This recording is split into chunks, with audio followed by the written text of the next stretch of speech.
All right, what up, gang? A happy Wednesday to you. James Ham's there. I'm Kyle Madsen. Joe Brazil behind the glass. We are the Insiders, and we are hanging out with you until noon. Everybody on the radio, hello, good morning, thank you, appreciate you. If you're listening on the radio, maybe heading into work or running errands, when you pop out of the car, make sure to turn us on the free Odyssey app. If you're already listening on the free Odyssey app, thank you. You download that app, you search ESPN 1320, favorite it, and we're there. We're just there when you turn the app on. It's great. Seems simple. You can listen to us anywhere in the country. YouTube, Twitch, of course, the chatty house at youtube.com/ESPN1320 and twitch.tv/ESPN1320. Hello and good morning. And everybody listening on the podcast at the James Ham and Kyle Madsen Show, which everybody listening now should be subscribed to wherever you get your pods. Hello. Hope the future is going well. So vibes are up today. We're having a good time. Office culture cracking right now. It's great. Our office culture is really good right now. Yeah, it's really strong. Just having it's always nice coming into work where, like, yeah, hey, we're gonna stand around and chit chat about. Sometimes it's work stuff, sometimes it's not. Having a great time. I have a complaint about something that we're doing to boost office culture that I will get to. But when I said the vibes are up, you said they're not, because you had a little hiccup with your vehicle. Oh my goodness. And I need you to explain. Kyle, I've never felt so stupid. Oh, okay. My. Well, ever? Maybe I have. Maybe I have. So I went to the orthodontist yesterday.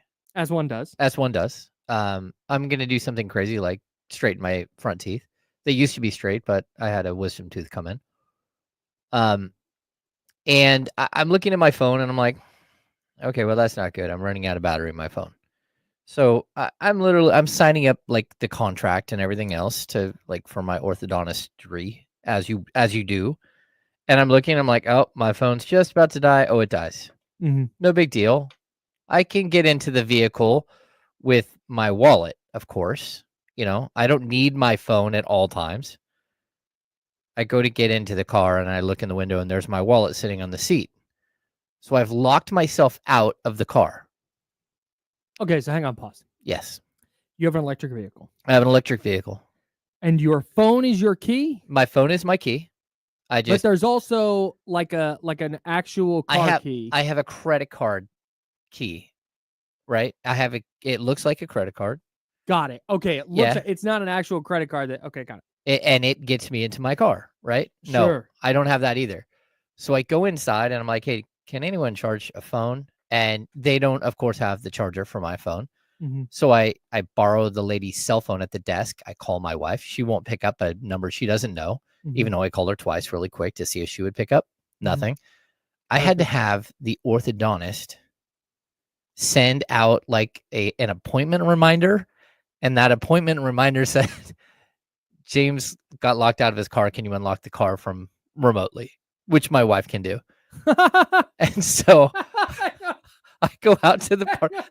So she gets like an appointment notification on her phone from the orthodontist. And the orthodontist appointment notification says, unlock your car. James can't get into the car. It's the stupidest thing.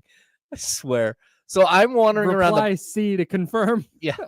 I'm wandering around the parking lot looking for someone who might have a charger. Guy actually like helps me. He gives me a charger.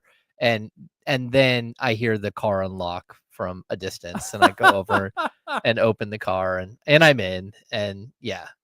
Moral of the story, charge your dang phone during the show. Like put your wallet back in your pocket. That's very unusual that I would pull my wallet out of my pocket in the car. But yeah. That's a bad beat. It's a bad beat. Like feeling helpless, but the car is right there. I love the creativity of the push notification. Yes. It's just like a appointment reminder. Yeah. She's like, I think we can send through our system. And I'm like, all right, that's fine. Like, yeah, whatever will work. Yeah. Yeah. Just totally bizarre.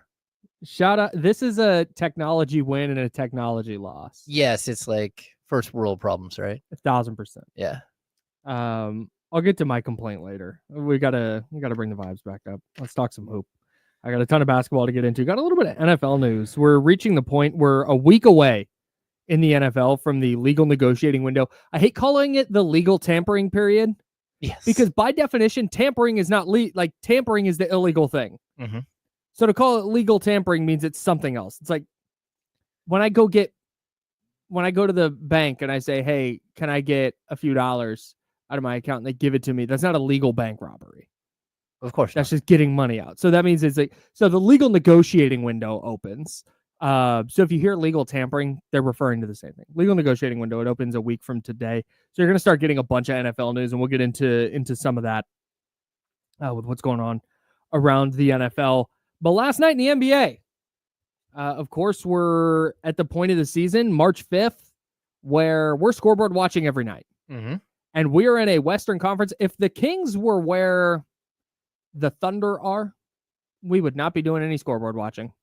We're chilling. Oh, yeah. They're the 1 seed. Uh-huh. If the Kings are, if they were comfortably in a playoff spot, we might not be doing a lot of scoreboard watching, maybe a little bit. Right now, given that 2 games separates 10 from 6, we're watching every night. So we'll start in Madison Square Garden, where Golden State beat the New York Knicks 114-102. Impressive win for Golden State. No Karl-Anthony Towns, though, for the Knicks, which is a significant reason that Golden State won this game. Because if the Knicks had it any more offensively, I think they would have buried the Warriors in the first half. It was ugly, dude.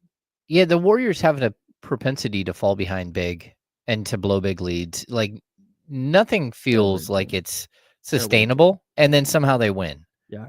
They're on a tear right now, though. What are they, 9-1 since the Jimmy Butler trade? Something like that? Yeah. Yeah, man. Steph had 14 in the third quarter. He went 3 for 10 in the first half, 14 in the third quarter. It's kind of ironic because when you start, we'll get to our Western Conference tiers a little bit later, but it feels like every team has a significant flaw outside of like Oklahoma City. And even Oklahoma City, you can talk about experience, right? Mm-hmm. But like the Lakers, I don't know, they're pretty undersized. Denver, we'll talk about this later, not a super deep team. The Rockets, really young. Memphis, who knows what the hell's going on with Memphis? Golden State's biggest thing is that they can't shoot. That's weird. Right? The jump shooting team, the team that ushered in greatest shooting team in the history of the NBA. Sure. Over the last decade, 15 years, whatever it is. One of my biggest gripes, pausing on this game for a minute, one of my biggest gripes is when everybody says that the Warriors and Steph Curry ruined basketball. Daryl Morey and the Rockets ruined basketball, okay? Yeah. Daryl Morey and the Rockets started the volume 3-point shooting stuff. I just want everybody to know that. Even it's Mike D'Antoni, the 7-second, 7 seconds or less. Not only that, but, George Karl and dribble drive motion offense. Yeah. Where it's either you shoot at the rim or you shoot the corner 3. That's all you shoot. Yep. And like those, they revolutionized the game. They changed the game for sure. But it's just wild. We've talked about this, how Peja Stojakovic, when he retired, was like 3rd all time in 3-point makes. Yes. And now he's like 23rd. I'm so glad you brought this up because this is one of my favorite things. And I promise we'll get back to last night's games in a second. But anytime I can talk about how awesome Peja is, I'm going to do it. So Peja Stojakovic is one of the greatest 3-point shooters to ever step on an NBA court. Oh, yeah. And I don't think anybody here, specifically in Sacramento, is going to argue on that. His career high in 3-point attempts per game was 6.8. He did that twice. He did that in the 03-04 season and with the Kings, and then the 07-08 season with the New Orleans Hornets. How many players in the NBA right now are averaging 6.8 or more 3-point attempts per game? It's got to be more than 50. It is. My guess is 53. It is not more than 50, no. Oh. I'll let you know that Malik Monk is averaging 6.8 per game. Okay. Exactly. Man, I'm going to guess I'm really surprised there's not 50 because I would have thought 2 per team. 34. 34 players in the NBA. Here are some of the NBA players currently averaging more 3-point attempts per game than Peja Stojakovic did in his career, at his career high. Buddy Hield, of course, at 23.4 minutes per game. Oh man, is averaging 7 threes a game. Kobe White, Norman Powell, Fred VanVleet, Peyton Pritchard, playing 28 minutes a night. Peyton Pritchard off the bench? Peyton Pritchard off the bench. Wow. Boston has Jason Tatum at 10.1, Derek White at 8.8. How many do they have in the time? Peyton Pritchard is 7.7. Where's Brown? He's got to be on there. Jaylen Brown? Yeah. I don't think Jaylen Brown is in. No? Where's Jaylen? Well, that's crazy. I can't believe he's not averaging 6.8. I mean, that team is shooting 50 a game. How is Jaylen Brown not on this list? I don't. Maybe they just they're averaging 48 threes a game. Let me see. Jaylen Brown is averaging 5.9. Oh, that's why. Boo. Yeah. Peyton Pritchard 7.7. Yeah, dude. Are you That's kidding crazy. me? Kobe White, Lauri Markkanen, Victor Wembanyama 8.8 a night, Jordan Poole 9.4. That's crazy, bro. The Celtics have Payson would have shot 10 threes a night. Yes, probably 12. 28 a game. Yeah. The Celtics have 8 dudes averaging 4.9 attempts or more. That is wild. Their top 8 scorers all average 4.9 3-point attempts or more. That's ridiculous. Yeah, they have all 8 of those guys are averaging 1.7 makes per game or more. That's ridiculous. More than half of their field goal attempts per game. That's just crazy. That just doesn't make any sense. Blame the Rockets. Blame the Houston Rockets. It's Okay. Daryl Morey's fault. No, but getting back to Golden State and kind of their biggest hang up, like their biggest flaw, like you said, they're rolling right now. But when you watch them game in and game out, they have a really hard time shooting the ball. Like they go through these stretches where nobody can make a shot. It happened in Charlotte. It happened last night in New York. And then they'll get a Buddy Hield stretch where he goes 3 for 3 and it digs him out of it. Steph Curry, of course, has bailed him out a bunch of times. If you take Steph Curry, who's shooting 39.8% from 3, if you remove him from the equation for Golden State, they're 15th in 3-point percentage right now. If you take Steph out, they drop to 34.8%, which would rank 23rd in the league. Yeah. They're just not. I don't know if they're going to be able to shoot it consistently enough. I don't think that there's a player outside of maybe Jokic that means more to their team than Steph Curry. That's kind of interesting. Yeah, I just don't know. I mean, like, I think OKC could survive like a pretty long stretch without Shea. It would look different, but I think they could do it. They'd have to manufacture points. Yeah, Jokic for sure is up there. But yeah, you take anybody off Boston, like Boston can figure it out. Yeah. And Cleveland, probably same thing. Well, talk about depth, but it's just really, oh my goodness. Now we have DK Metcalf requesting a trade. Really? Yes, that just happened. Holy smokes. We have breaking. I think Tom Pelissero is first. Not gotten to use the breaking news music yet. 2-time Pro Bowl wide receiver DK Metcalf has requested a trade from the Seahawks. They have agreed to explore options. Wow. 27 years old. Becomes a top receiver available on the market. Oh, for sure. Yeah. I know the T. Higgins is tagged. That's pretty wild, man. We got a bunch of wide receivers that are becoming available today. Yeah, Devontae Adams was released yesterday. DK Metcalf requesting a trade. Tyler Lockett, also from the Seahawks, released today. And then, of course, Christian Kirk, Kyle's all-time favorite. The great Christian Kirk also released today. And technically, T. Higgins, he's been tagged. He won't be a free agent, but he'd be available for trade. Oh, that's wild. If a team wants to trade, well, if the Bengals want to trade him and a team wants to trade for him. Like I said, a lot of NFL news is going to start coming out. The Chiefs traded one of their best offensive linemen today. Yeah. Traded him to the Bears. Yeah, that was why the Bears are bulking up. They've added 2 really good guards here in the first couple of days of whatever this is.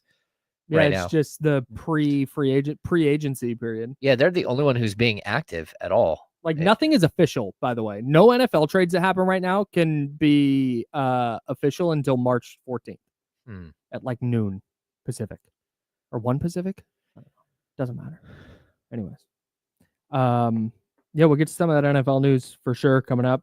The Raiders released Gardner Minshew. We'll talk about what that means. We'll get into more of the NBA action from last night. We were talking about the Warriors shooting. I want to shift that conversation to Sacramento, and is shooting the ball Sacramento's biggest weakness right now. We'll discuss that coming up on the Insiders, and we'll also dive into their game tonight. Huge game in Denver. Plenty coming up over the next couple hours. He's James Ham. I'm Kyle Madsen. Joe Brazil on the ones and twos. We're sponsored by Jiffy Lube. This is the Insiders on ESPN 1320. That is Sacramento sports leader.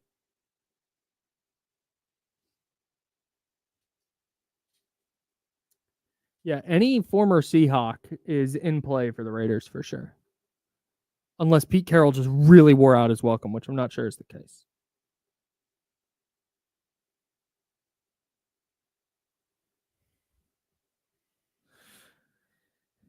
Hey.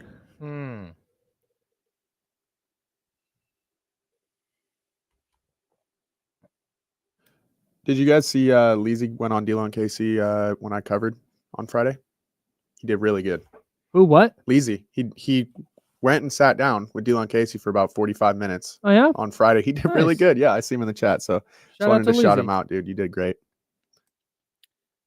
Probably filled in for that 3 to 4 hour that I took off and went to Sonoma.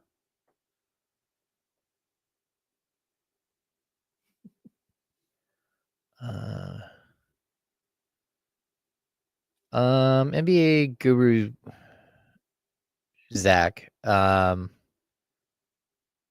don't know if this is a worst 4-week stretch in their franchise history. I'd have to go look, but I mean, there's a good chance it is. I can't imagine it's not. Yeah, I mean, I just, again, I don't, I haven't. Look, here's how I know it's not. Because everybody has done some version of the tweet of like, here's what's happened to the Mavs over the last X amount of weeks. Mm-hmm. And then it's a timeline listing all the bad stuff that's happened. The fact that no Mavs fan has come out and been like, well, actually, this isn't as bad as the 1983 stretch. Yeah, I mean, they did have like with the Kings, like we can't say that this is a worst like moment in Kings history. Like there are dark moments in Kings history. And I'm sure Dallas, I mean, they have the Roy Tarpley situation where he just kept getting banned from the NBA for drug use. Maybe that was, yeah. Yeah, see, that it's a worst 4-week stretch that doesn't include Roy Tarpley. But outside of that, I don't know what else that they've done that, yeah. The Luka trade by itself was like, wow, what a disaster. Mm-hmm. But then you start factoring on all the injury stuff.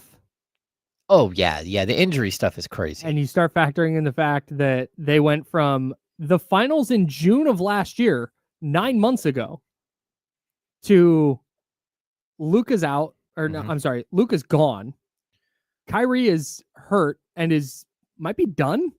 He's not done playing basketball, but he's certainly done this year, probably done next year. Yeah, most of next season, at least half of next season, probably more. And then what does he look like in his mid-30s coming back from an ACL tear? Mm-hmm. Oof.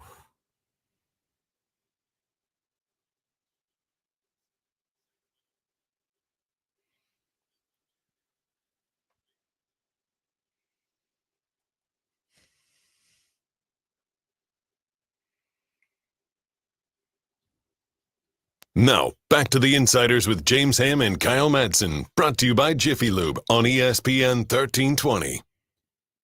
Yeah, salute. Thanks, voice guy. Hey, if you're watching on YouTube and Twitch right now, go ahead and hit, I don't know if there's a thumbs up on Twitch, but I know there's one on YouTube. If you could hit the thumbs up and subscribe to the channel, ESPN 1320, that would be dope. We would appreciate the hell out of that. So we were talking about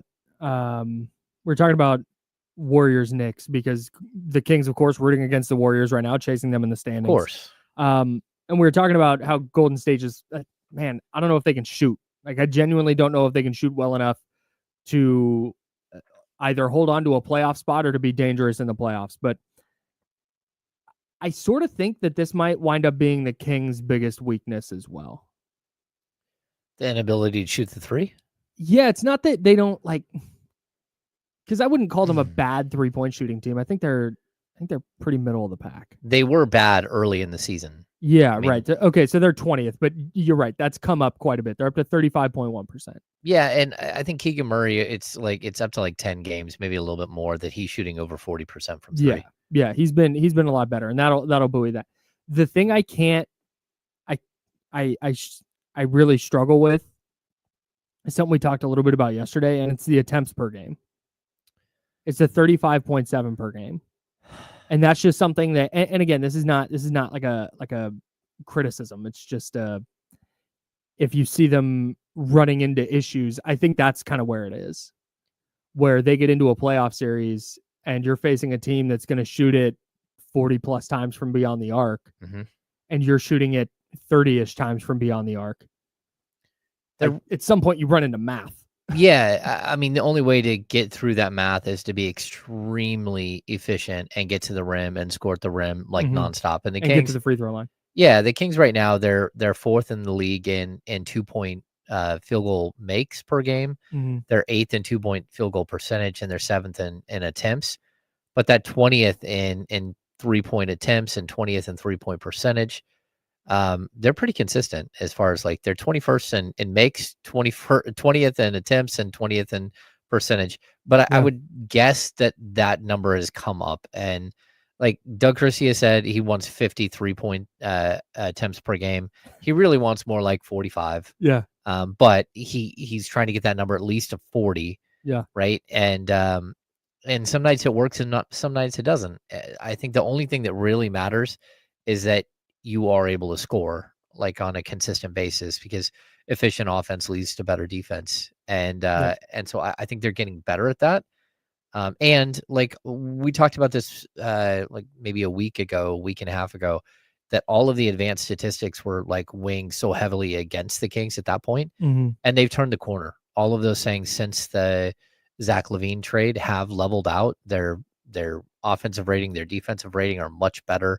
They're climbing in offensive rating up to 7th in the league. Defensive rating, they're 15th overall in the season. So they're starting to show you signs that maybe this thing can work, at least short term. And but the 3-point attempts is going to have to get up there. Yeah, completely agree.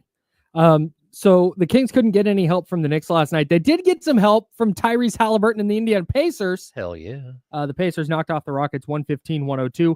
Houston, since February 1st, is 5-10. But check out their next 15 games.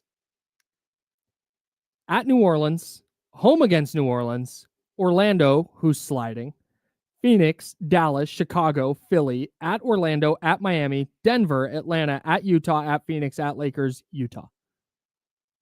That's a pretty soft stretch of games for Houston. Yeah, that was going to be one of the bigger problems that the Kings faced when you're trying to track down Houston is that they have the 24th like most difficult strength of schedule, 477 win percentage against. That's not, and the same with Minnesota. Minnesota has a 440 win percentage against. It's 28th in the league. So like those teams that are sitting right there with them, it's Phoenix who has a crazy schedule, and Portland that are around them, and the Lakers that are all like really difficult strengths of schedule, and also the Clippers. Clippers have a tough time. Yeah. That's just one of the things where if like right now we've got Houston on the radar, right? Because Sacramento in the 8th seed is only 4 back of Houston now. So it's like, all right, you got to keep them on the radar, but that's just to me, and this is where I'm talking to myself. If Houston is going to be this goal, if you fall short of Houston because Houston goes on a tear through these 15 games where they play a bunch of teams who are tanking or hurt or just good, done with the year, just playing out the string, and Houston goes on a tear and goes 10-5 in their next 15, and Sacramento just never catches them. It's not like some failure if you don't catch Houston. Oh, no, it's just they're sliding right now. They could easily bounce back and negate that 5-10 stretch pretty quickly. Well, that, and I think that when I look at Houston, the thing that stands out is that they have lost to bad teams recently. Like their last couple of, like this stretch they're going through, there are some bad losses in there. You know, again. Oh, no doubt. Yeah, you know, it's no shame to lose to OKC, but the Pacers I mean, they're playing well right now, but the Spurs, well, no, they beat the Spurs. They lost to the Jazz. They Yep. lost to the Warriors. They lost to the Mavericks. They lost to the Nets. Yep. So this team is showing you that there are signs of weakness. Mhm. They lost to the Nets twice in a week. Oy. Yeah. So this is a team that, like, look, I do think that they're uber talented. They're just so young. Mhm. And when young teams hit the second half, a lot of times they're just not prepared for what happens. Yep. The schedule is clearly going to help them here. And, so they might be able to rip off a whole bunch of wins right now. But I think it's kind of like the rabbit, right? And like you go to the horse track, the rabbit is, everyone chases the rabbit around the track. I think it's good to have. What? Yeah, they have an electronic You just said this rabbit thing as though like this is common knowledge, and I've never even heard of such a thing. People, yeah. So like dog races, like greyhound races and stuff. There's a rabbit that it's an electronic thing that's on a rail that runs along the rail, right? It slides. They hit a button, and all the dogs are chasing the rabbit around the track. So it's just a pace thing, right? No, you have no idea what I'm talking about. I've never heard of this. If not, I have heard of this. You I heard- actually have. Oh my God, Joe's heard of I'm it. sorry. Joe's I know. 14 years old and he's heard of this. Okay. Good God. Okay. Yeah, not horse races, dog races, right? So dogs will I didn't chase, even know those were still a thing. They'll chase greyhound races. Yeah, they'll chase the rabbit Okay. around the track. Okay. Anyway, it's good to have somebody who's right out in front of you that you're chasing the whole time. Sure. Because every game matters, and you need to keep your eye on the prize. And the prize in this situation is a Houston Rockets team they're only 3 games up on the Kings in the loss column. And so, yeah, like they make some mistakes. You can track them down. And we're getting to a stage where I think, the bad teams, a lot of them will just lay down. We're not quite to the stage where they just throw their jerseys on the court and you just run over the top of everybody. Yep. We're not to that stage yet. That's in the last like 12 to 15 games of the season where it's just a cakewalk. But the Kings are also entering a stage where they're about to play a bunch of tough games, and you've got to go out there and do your best to keep up. I want to talk about the Suns. The Wolves, they beat the heck out of the Sixers. Probably an encouraging game if you're a Minnesota fan. Julius Randle's back, looks healthy. They had 7 players score 12 or more points, and 4 starters had at least 16, but nobody had more than 23. A really well distributed offensive game for them. But again, it's Sixers. They stink. Quentin Grimes is hooping. Scored 30. Oof. 2 games after having 44. Yeah. So he had 44 against Golden State, 14 against Portland, and then 30 last night against the Wolves. He's played on 4 teams in 4 years. Quentin Grimes. Yeah, he must be tough. He must be a tough hang. People want him though. For whatever reason, didn't work out in Dallas, but it was part of the trade for him to go to the Knicks to the Pistons, right? Yeah. That actually was like to balance out salaries in a trade. I think it was the Klay Thompson deal. They had to move him so they could get Klay. I think is how that went. Okay. Well, he got traded mid-season though, right? From Dallas to 76ers. He started this season with Dallas. Okay. I think he's played on 4 teams in 2 seasons. Yes. Yeah. That's wild. I know he's just a good player. Yeah, he's a really good shooter, good defender. Yeah. 6'5", plays a little bigger than that. I just can't believe he hasn't stuck on a team. No, I totally he played agree. With the Knicks, he got traded to Detroit in like the Bojan Bogdanovic deal, I think it was. And then he went to Dallas, and then Dallas just shipped him off to Philly. Dallas could have really used him. They were able to get Caleb Martin in that deal, but then Caleb Martin's hurt and he's not going to play. Just weird. I don't know. Strange thing. Anyways. Yeah, so the Kings didn't get any help from the Timberwolves. They did get some help from the Suns, though. We were hoping for this, but I did not expect this. Bro, they were down 19 going into the fourth quarter. I turned the game off. Oh, wow. It turns out, so I use Fubo TV. They don't have a deal with Turner. So I've had to go like back channels to watch TNT games. Oh, no. I learned, just like it turns out, I'm the only person who didn't know about the rabbit in the dog races. A quick survey of the Chatty House. I'm the dumb one. Foul on me. That's fine. I didn't realize that. I knew TNT streamed games on Max, but I thought you had to have like a TNT. I was going to have to log into TNT through Max. It turns out that's not the case. It's just like Amazon Prime. It's just available right there. So anyways, I learned that last night. Huge W for me. Obviously, if you're watching NBA games, you need TNT. But a game was at 19 points in the fourth quarter. I turned it off. And then Kevin Durant goes for 19 in the fourth quarter.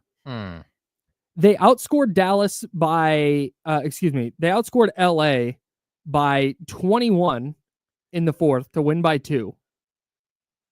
Something named Colin Gillespie had a season high 10 points in the fourth quarter for the Suns. Okay. Just bailed him out. It's NBA champion Colin Gillespie. Won it with the Nuggets a couple years ago. Yeah. But yeah, man, the Suns figured out a way to help Sacramento in a big way.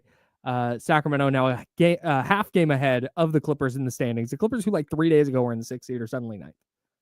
I love that the bottom half of the Western Conference is starting to have like a little bit of a competition level. Like the Suns at 33 losses, the Blazers at 34, the Spurs at 34 losses, but all of a sudden now Dallas is at 30. And Dallas falling, everybody sees it. Dallas has now become like the rabbit for those lower level teams.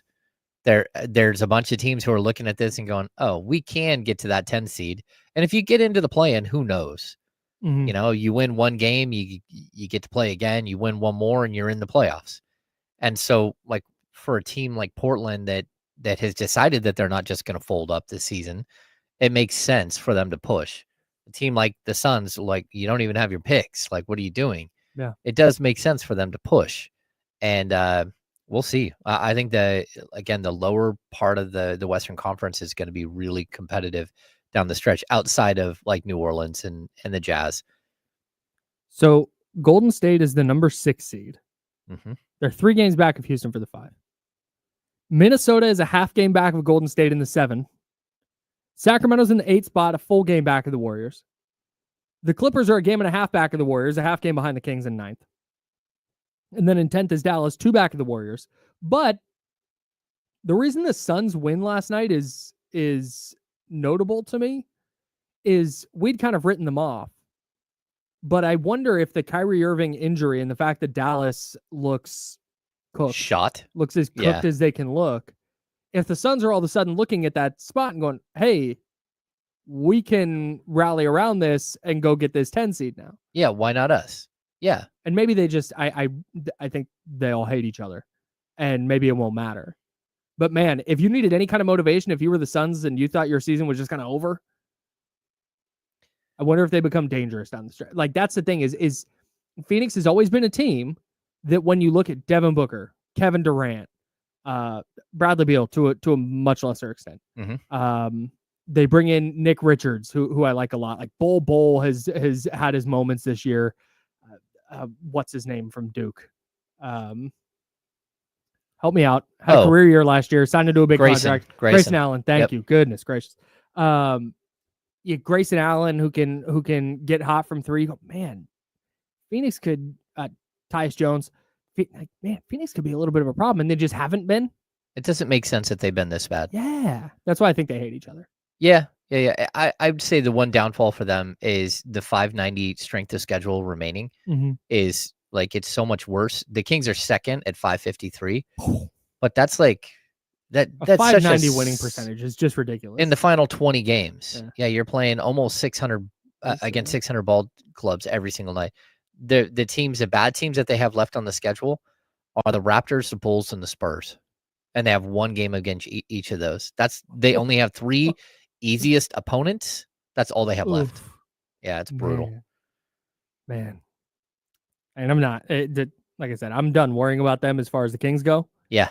But I do think that's notable that if they have some resurgence, if this is the thing that sparks them, now all of a sudden those Phoenix games on the schedule for whatever team, including the Kings who play the Suns the last game of the year, those might be a little more consequential now. Yeah, I totally agree. And someone brings up that Bill got hurt in that game. That might be why they came back and won. Yeah, sometimes it works out that way. Brad Beal, like I said, to a much lesser extent, Brad Beal on that team. How many minutes did he play last night? He didn't play very many. Oh yeah, only 15. Yeah. Oof. But even, I mean, look, Bradley Beal being out for an extended period of time doesn't change my thoughts on the Suns. No. Not at all. For me, it Royce doesn't. O'Neal, Mason Plumlee, Colin Gillespie, obviously. Their roster isn't that bad. It feels better. Their roster is deeper than it was last year. Yeah. They just don't win. They Very can't strange. stand each other. And apparently Kevin Durant doesn't like Mike Budenholzer. Yeah, they got into it on the sidelines. Although they did kind of like a cool down. Yeah. The West has a really clear defined set of tiers for me. I would like to know if you agree with these. Okay. I'm here for it. Tier 1 is the definite contender, and this is just to make the finals. Yep. There's a definite contender that's OKC. They're in a tier by themselves, number 1. Totally agree. Okay.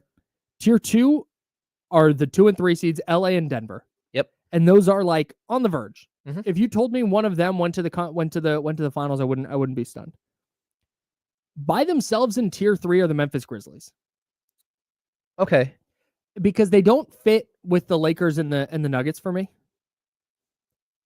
But I also have them a little bit ahead of tier 4, which are the teams I don't think are winning the West, but also nobody wants to see them in the playoffs.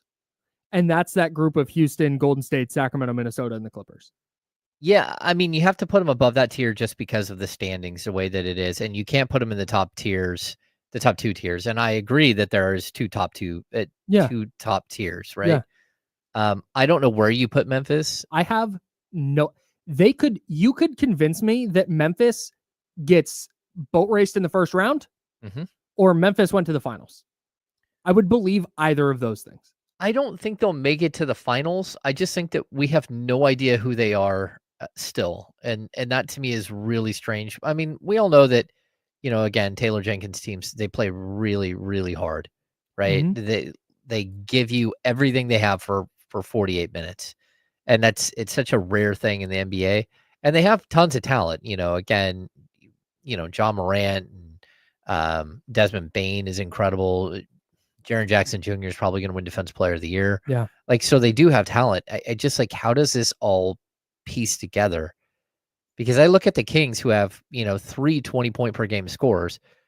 Memphis doesn't have 3 20-point per game scorers. And then after you get past the 20-point per game scorers, their next is Jalen Wells at 11.4. And then, at Santi Aldama at 12.8. And then Jalen Wells at 11.4. Love Santi Aldama. The Kings have way higher tiered players than that. Like Malik Monk's averaging 17 a game. Keegan Murray's at 12.4. So he's in that category, but the Kings have so many more scores than they do. But here they are. They play defense. They play at their pace. Can I tell you a fun fact about the Memphis Grizzlies? Uh-oh. The Memphis Grizzlies are 6th in the NBA in offensive rating. They're 10th in defensive rating. They are 4th in the NBA in net rating. It's OKC, Cleveland, Boston, Memphis. That's wild. They're a full point better than Denver, who's 5. That's crazy. Here would be Memphis' path. They finish 4th. If the standings stay the standings. They'd play the Rockets in round 1. They're getting with through the home court. Rockets. I think they get through the Rockets. Yep. If everything goes chalk, they then get Oklahoma City. Bounced. I don't think they have a chance against Oklahoma City. No chance? I don't think so. Okay. I think Oklahoma City, they took their big leap last year, and then they're ready to take another leap. Okay.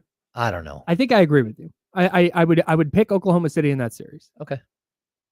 But if we're talking ourselves into this Memphis run, I don't think it's if let's say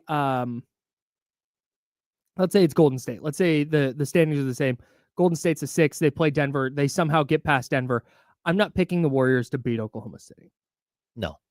I could see Memphis pulling it off, though. They'd at least give them a series. Yeah. Yeah. That's why they're in a tier by themselves, though. Because I feel better about them against any of the teams ahead of them than I do any other, Houston, Golden State, Minnesota, Sacramento, Clippers. Yeah. Nobody wants to see those teams, but I don't think they're going to be favored in any series. No. That's where I think things stand in the West. And maybe that changes over the next couple of weeks, but I doubt it. I'm with you. Big game tonight for the Kings. Measuring stick game in Denver. We'll talk about that because this test feels a little bit different, and we'll tell you why next. He's James Ham. I'm Kyle Matson. Joe Brazil on the ones and twos. We're the Insider, sponsored by Jiffy Lube here on ESPN 1320 Sacramento Sports Center. Hey, we're clear.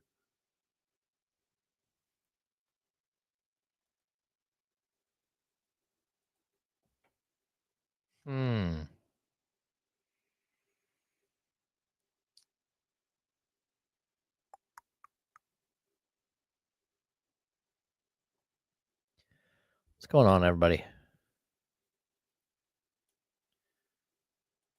I don't know who Justin Valentinius is, but I don't think he should be the starter. I was going to let you get to that. I was going to wait for you guys to see. Was that Mitch in New Jersey in the chat? Well, it's everyone's worst nightmare, so maybe. Just kidding. Just kidding, Mitch. Hey. What was that? Who's smacking on the glass out there? Katie.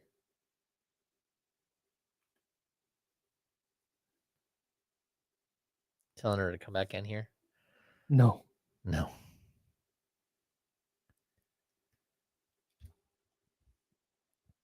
There is no update for Monk yet. He is still listed as questionable. Dude, fingers crossed. Well. Oh, yeah. Good luck with that. They're saying don't be afraid to throw a flag back here. So here's the thing. I'm willing to, right? But I'm going to be a little more like it's going to take a lot more criteria for me to throw the flag. Okay, that's fine. Yeah. Okay. So the flag will come eventually, I promise. That's fine. But I think I'm going to flag that. Nice, dude. There it is. The threshold's a little higher though. So just a heads up.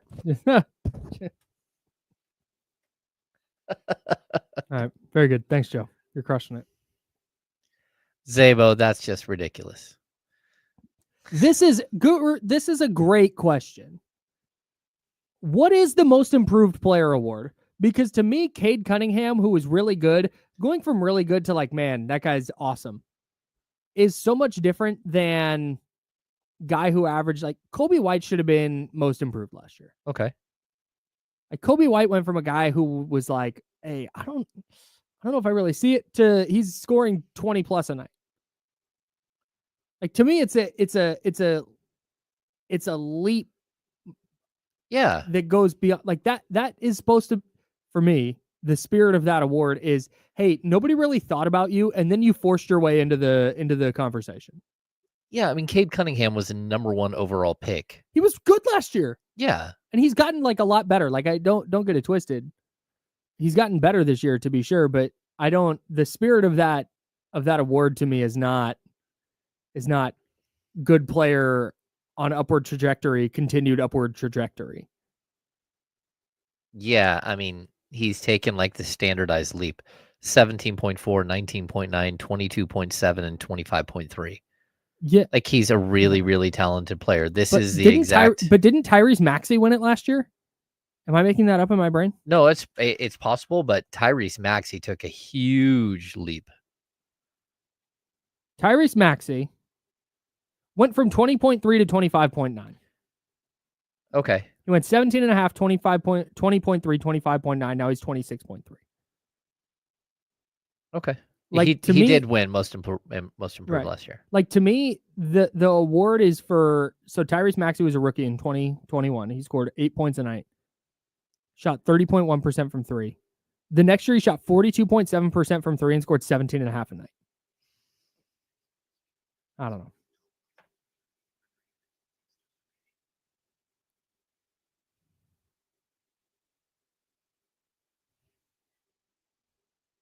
Now, back to the Insiders with James Ham and Kyle Madsen, brought to you by Jiffy Lube on ESPN 1320.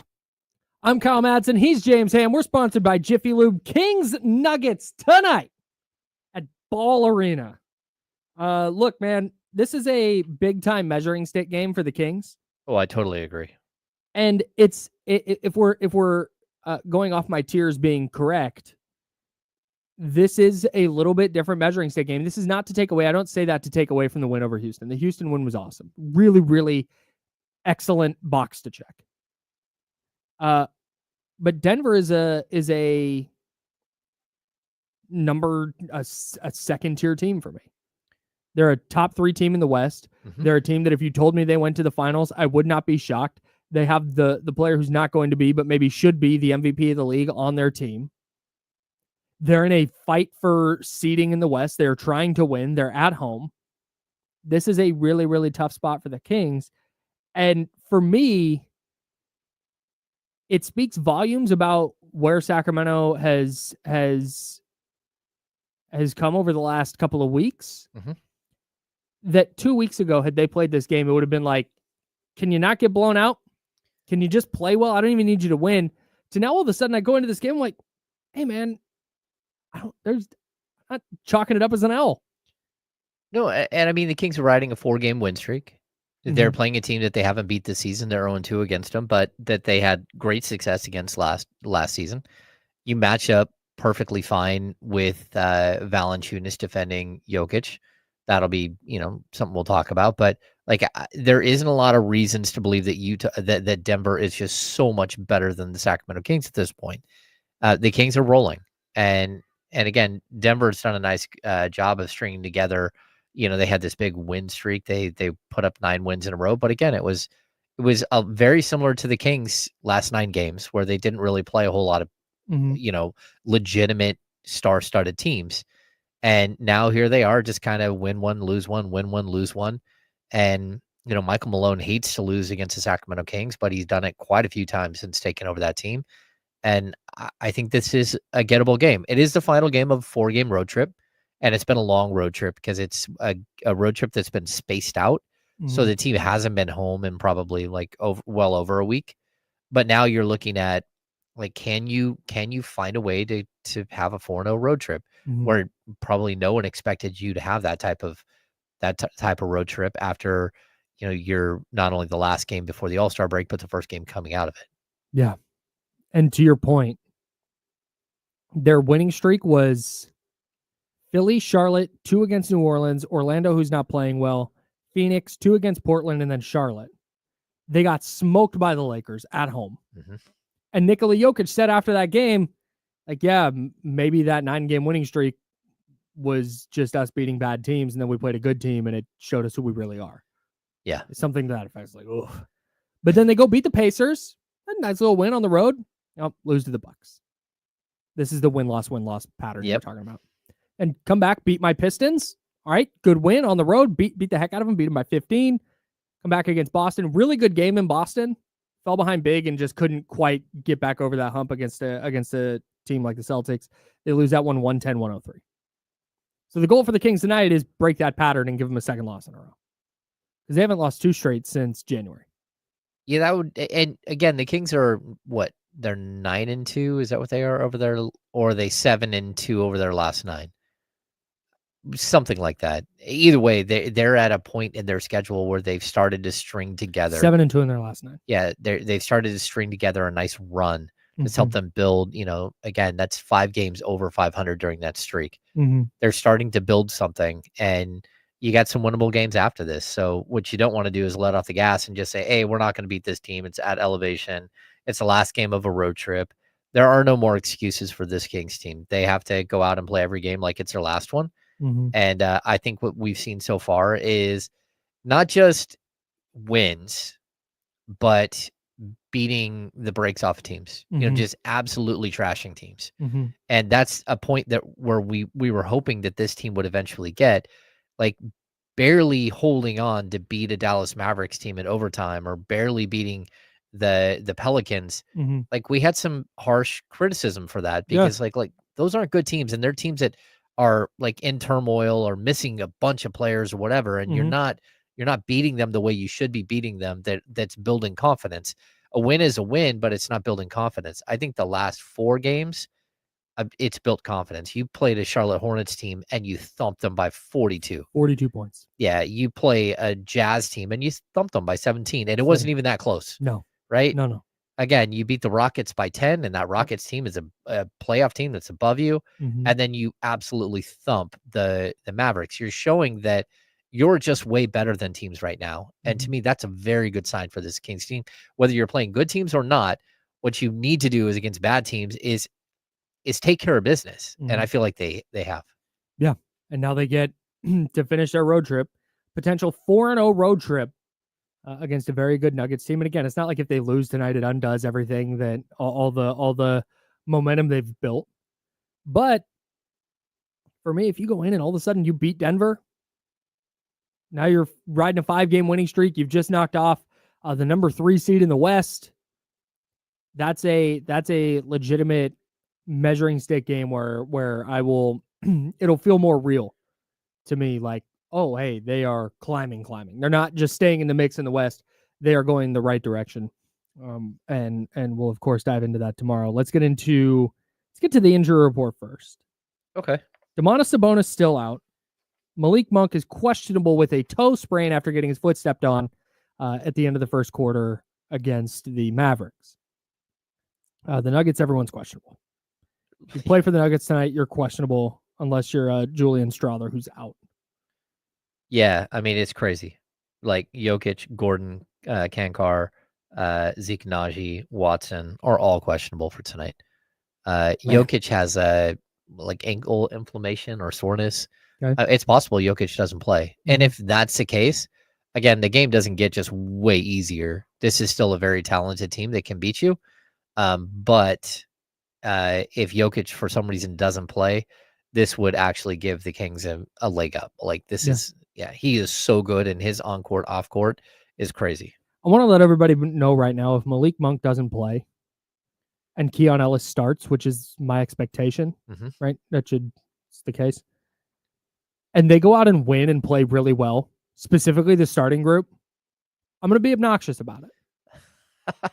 Just a heads up. You're bringing it tomorrow. I'm gonna be super duper obnoxious if Malik Monk is out, Keon starts, and the Kings get off to a great start against the Nuggets and win. Just FYI, it's possible. Heads up, everyone. And he's coming off a really, really rough shooting game. He is. It's gonna get hot. Watch out. Yeah. I did not see this. You relayed to me that there's a groundswell of support for the idea of Markelle Fultz starting if Malik Monk is out. Yeah, I had people tweeting at me, "Hey, what a feel-good story if Markelle Fultz will start." No, that's a thumbs down. Oh, wait, no, that's not gonna be what should happen here. Like Keon Ellis is your sixth starter. Yes, he deserves to be in the starting lineup, and I think he'll play. If Malik Monk doesn't play, I think he'll be perfectly fine playing alongside Zach LaVine. Mm-hmm. And yeah, sure, you can bring Markelle Fultz can play that first, be that first sub off the bench, whether it's at the 4-minute mark or the 6-minute mark, whatever it is. And just so people know, the Kings did bring Devin Carter back up from the G League. He flew out and should be available for tonight's game because that's kind of, you want to have depth at that position. Mm-hmm. But Markelle Fultz, like he's a nice story so far. But he shouldn't be your starter. There's no reason to skip Keon. Keon's been too good for this team for too long. Yeah, no doubt. What's your matchup of the game? Jonas Valanciunas against Jokic. You do have a big body, and I just feel so much more confident with who the Kings are today with Jonas versus what Alex Len was. And it's not because Alex is a horrible player. It's that Alex is a career backup at this point, and Jonas is a career starter. And he just happens to be a backup on this team. But with Sabonis out, he's going to get the start, and I think he'll give Jokic a tough run. I'm locked into the bench battle tonight. Okay. Because the Nuggets, as good as their starters are, with Jokic and Murray and Michael Porter Jr. and Christian Brown and Russell Westbrook. Aaron Gordon off the bench, good player. Like I think that we're big Aaron Gordon fans. And he's questionable. Questionable, of course. But then it's like Peyton Watson, who's a nice player. And questionable. But no, questionable. Yeah, just assume it's baked in that they're questionable. And then it's like Julian Strawther and DeAndre Jordan's playing minutes. This is just they're not a team that when they go to their bench, you're just overwhelmed by the talent that they're bringing in that group. So I think this is a spot where, and again, not that the Kings bench is the best in the sport, but they're playing well lately. And I think that could be a significant area in tonight's game. No, I totally agree. I think the Kings bench, they're playing better. I think having a game like the last one where you just run over a team, it gave Jake LaRavia some opportunities to shoot an additional couple of shots that he hasn't normally got. He sort of got in a rhythm, and that may come back to really help the Kings because offensively he just hasn't been there. Trey Lyles had a good game. Like this bench is starting to form a little bit of an identity with Markelle Fultz, with Keon Ellis. I'm intrigued to see what the Kings bench can do tonight. All right, James Ham's over there. I'm Kyle Madsen. Massive game for the Kings tonight in Denver. That's just going to be all the games going forward. Every game is going to be the biggest game of the year. It's just the way it is. Just buckle up, and we're going to say it every time. We'll have your keys to victory coming up next here on ESPN 1320. That is Sacramento Sports Leader.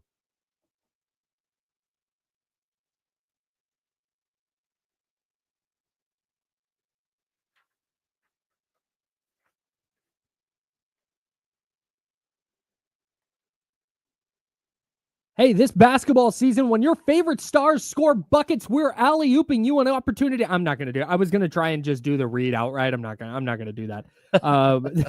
We're talking Underdog, of course, daily fantasy. The Underdog Pick'em game, it is super easy.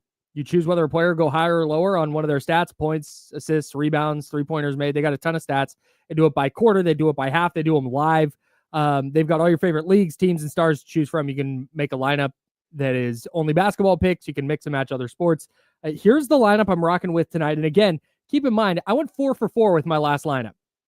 Won some cash. Here's where I'm going tonight. Kings, Nuggets. I'm going Jonas Valanciunas. I'm going higher than 9.5 rebounds. Zach LaVine, higher than 2.5 3-pointers made. And then Christian Brown, I'm going higher than 23.5 points, rebounds, assists.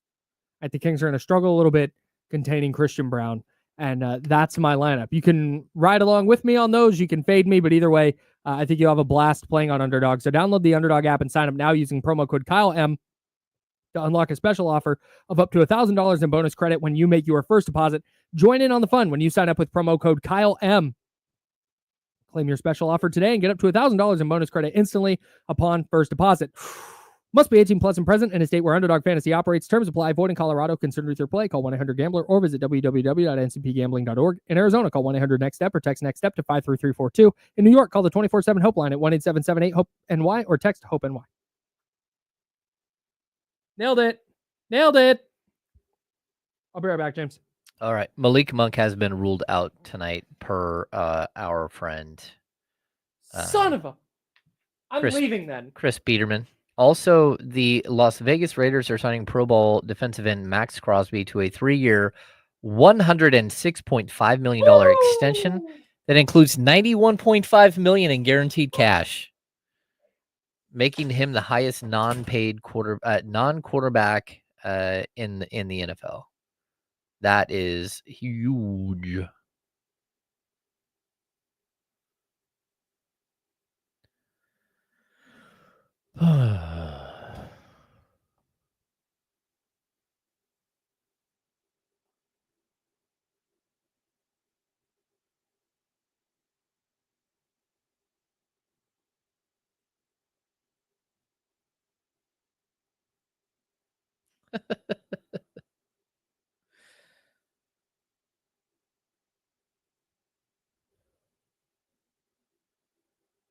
We'll see if Kyle takes calls at the next segment. Do we still have people on the line? Yeah, we got 2 on the line. Okay, cool. Ouch. TC, if you can hear me, I promise I let them know this time. I got called out on Friday by TC. I'm sorry, TC, but I'm letting them know that you're waiting.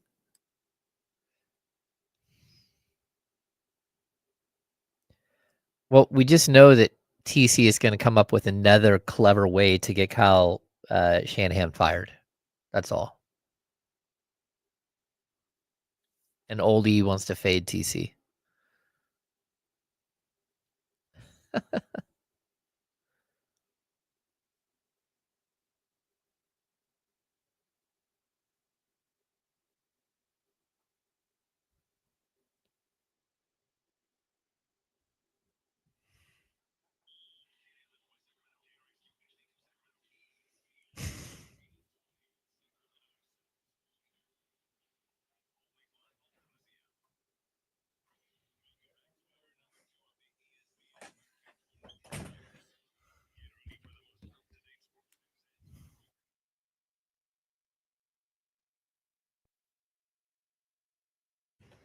Hour number 2. I'm Kyle Madsen. That's James Ham. Joe Brazil. Pushing buttons, cutting sound, doing all the stuff that a producer does. Excited to have Joe with us every day of the week now. This is terrific. We're sponsored by Jiffy Lube. I got that. Hanging out with you till noon. D-Lo and KC coming up at noon. They'll take you to 4 o'clock. Blah, blah, blah. Some breaking news. More breaking news in the NFL. Regarding your Las Vegas Raiders, James Ham. Yeah, What's according the news? to Adam Schefter, Las Vegas Raiders are signing Pro Bowl defensive end Max Crosby to a 3-year, $106.5 million extension that includes $91.5 million in guaranteed money, making him the highest paid non-quarterback in NFL history. Absolutely crazy. Good for him, man. Yeah, I think he's worth it. Honestly, man, like, good on the Raiders for taking a foundational piece of their defense and making sure he's going to stay on their team. Don't put him in a situation where you're penny pinching and all of a sudden he's asking out. And once that ball gets rolling, you're not stopping it. Once a player decides they don't want to play for your organization anymore, you're done. Oh, yeah. Instead of going, hey, okay, we're going to play this out. We're not really sure what direction we're heading. You go play and just hope that we're going to be good. Like, no. You lock him up. Now he is with you. You have this foundational piece of your defense set. You have a cornerstone pass rusher. He's one of the 5 best pass rushers in the league. You have him on your roster locked in now. And you don't have to worry about, oh, we got to deal with that contract. And no, that's on the books. You're good.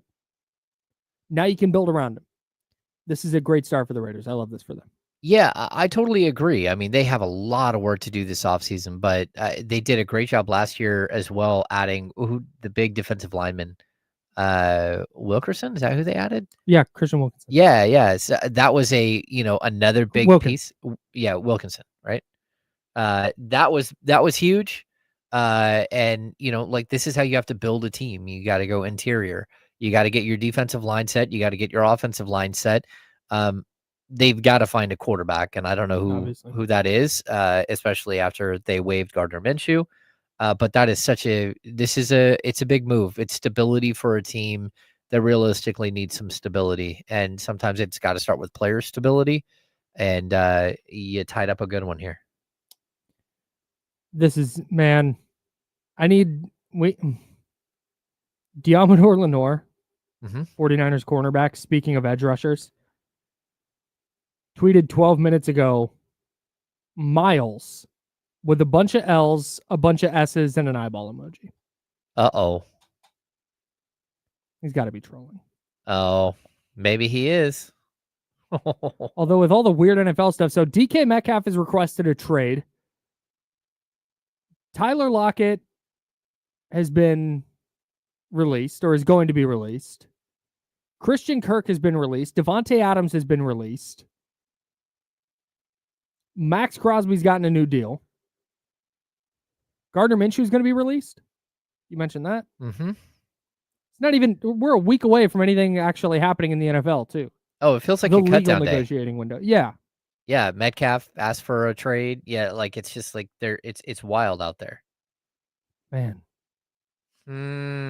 There's more breaking NFL news. We'll have it for you because apparently there's going to be. Yeah, it feels like that, doesn't it? Like keeps on hitting. I'm paranoid now. I'm sitting here scrolling Twitter. I feel like whatever team gets Myles Garrett, there's a potential for it to be as big as the Reggie White transaction that happened in 1993 when he chose Green Bay over the 49ers, and it made Green Bay a legitimate contender for like a handful of years. Yeah, maybe. I don't know how you can afford everybody, but if I'm going to invest money, like getting a superstar defensive lineman to go with my superstar, outside rusher would probably be a good one. Man, Reggie White. Oh my God. Yeah. Reggie White stats are crazy. This is the thing with Reggie White. That season, that 93 season, he was 32 years old. what he did after his age 32 season is the reason he's one of the, if not the greatest defensive players of all time. Oh, yeah. Because typically, when you go look at the data on this, defensive ends decline rapidly after they turn 30. Reggie White, starting in his age 32 season, second team All-Pro, second team All-Pro, first team All-Pro, second team All-Pro, second team All-Pro, first team All-Pro, and defensive player of the year at age 37. Yeah. And the crazy thing, from age 27 to 37, he missed one game. Jeez Louise, man. Yeah, he's just different. Yeah. Garrett could have that type of impact. I don't think he's going to be able to replicate that, though. No. I mean, at age 37, he had 16 sacks. Man. I mean, it's just an outrageous player. Absolutely crazy what Reggie White was able to do. R.I.P. Reggie White. R.I.P. He's James Ham. I'm Kyle Madsen. Kings Nuggets Ball Arena tonight. We talked about it earlier. You're going to hear the term measuring stick game, but honestly, man, like it's a measuring stick insofar as I don't even know. I don't want to. I hesitate to call it that now, because the more I think about it, the more, if the Kings go in and lose tonight, it doesn't undo the last 3 weeks. Oh no. Yeah. Like, that's where it's not like, oh man, like if you go in and you lose, it's not just like, oh man, well, they can't beat the Nuggets, so I guess none of this counts. Like, no, the growth is still there. The progress is still there. No, if they get into a tough game, this is the thing I am watching for tonight, like really closely. Like they might go lose by 20. Yeah, stuff happens sometimes, right? The thing I'm watching for tonight is if it gets close, or if it's tight down the stretch, or maybe they get down 10. I'm interested to see how their offense looks and if they continue playing how they have defensively when they're playing from behind. Okay. Because that's the thing they've not really had to do. I know they got behind very, very briefly against the Rockets, but they haven't been down like a bunch where they've been fighting uphill against a good team. And again, this is not to criticize their 4-game winning streak, or what did we say? 7 of their last 9 they've won. Yeah. It's not to criticize that. It's just, hey, here's a box they really haven't had to check yet. And so what I'm interested to see is if that happens tonight. It may not, but if they get down a bunch in against Denver, do they continue running their offense and trying with the same effort on defense, or does it devolve into your turn, my turn, your turn, my turn, with a bunch of dudes just dribbling the air out of the ball trying to get to their shots? Yeah, I think what we're hoping is that we don't see how they looked against the Golden State Warriors. Yeah. Because that game was not highly competitive. It did not feel good at all to see where the Kings were at that point. And I think that's where, again, coming out of the All-Star break, you lose one going in, you come out of the All-Star break, and you lose one bad at home against, your closest rival. Yeah. And so it just ended up like kind of feeling bad. I don't know that, again, you're playing without Malik Monk tonight. You're playing without Domantas Sabonis. We now know Malik Monk is out. He's been ruled out. And so like you've already have a built-in excuse. You're on the last game of a 4-game road trip. It's at elevation. Mm-hmm. You're missing two starters, but 2 dynamic starters. You're 2 playmakers, really. Mm-hmm. So you have built-in excuses, but like, how does a team deal with adversity, and how do they deal with built-in excuses? And the one thing that I've noticed under the Doug Christie era is that they don't deal with excuses. That's not who they are. Yep. And again, he's 19-10 as a head coach, right? You have a possibility to get to 20 wins before you get past 10. Mm-hmm. And that's pretty crazy. If you could go 20-10 to start Doug Christie's career as a head coach, it's already impressive what he's doing. But this is a moment where it's like, hey, like, go out there and play really hard and see what happens. Yeah. Yeah. And I think with the way they're playing right now, you go play really hard, you have a really, really good chance to win. Let's get to keys. By the way, I don't know if we got this on air. Malik Monk officially ruled out. Yeah, I just said that. Yeah. Oh, okay. I didn't. I hadn't. No, it's okay. That. Where are we at? We're at keys. Great. My goodness, I'll figure this out someday. Keys to victory. Here's how number 1. You got it. Take advantage of the non-Jokic minutes. That could be 48. And that means you got to take advantage of the entire 48 minutes tonight because he's questionable. Mhm. But also, the second he steps off the court, they're just not very good. And, you could say the same thing about Sabonis with the Kings, but the Kings at least have now a starting level center with Valanciunas, like there to help you. The Nuggets, it's so difficult to replace a superstar like this who's averaging a triple double on the season and 29 points. So we'll have to see how it looks. I have some numbers to back this up for you. Okay. With Nikola Jokic on the court this year, the Denver Nuggets have a plus 11.8 net rating. That would be second in the NBA. Okay. Just behind the Oklahoma City Thunder and ahead of the Cleveland Cavaliers. When Nikola Jokic is off the court, they have a minus 9.4 net rating. That would be the second worst in the NBA, ahead of only the Washington Wizards. Oof.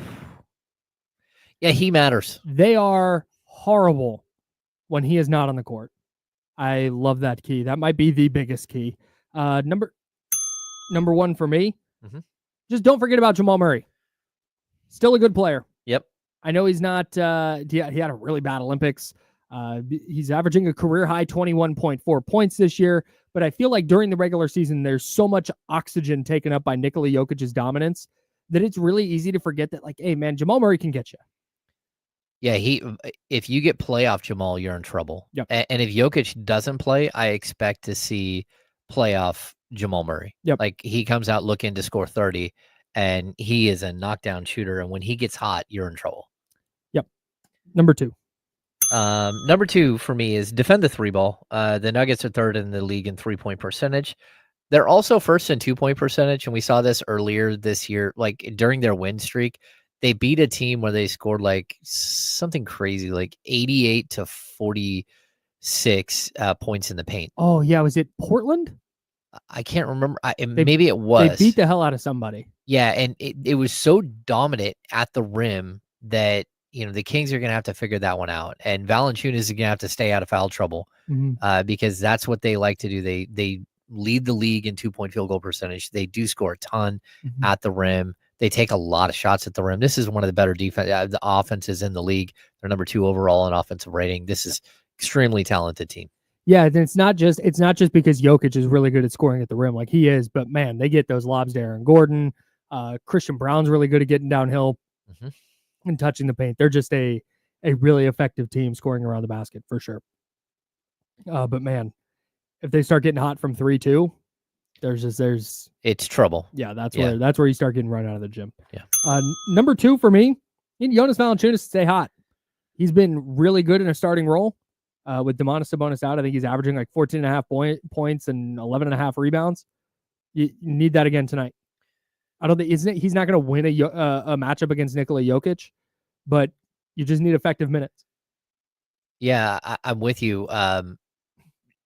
Valanciunas has just been a godsend for this team. He's a guy who really just makes you understand how much you missed having that guy. And the fact that you're paying a lot of money for it, that sometimes that's what has to happen. But when you add him as you see that it was a missing ingredient to this roster. Yep. And the fact that he's starting for a couple of games, it's just huge that you have a starting level, player that plays backup center for you. Yep. It's crazy. I don't want to go to the world, and we talked about this the other day, but I don't want to go to the world where it's Alex Len and Trey Lyles as your 2 centers right now. No.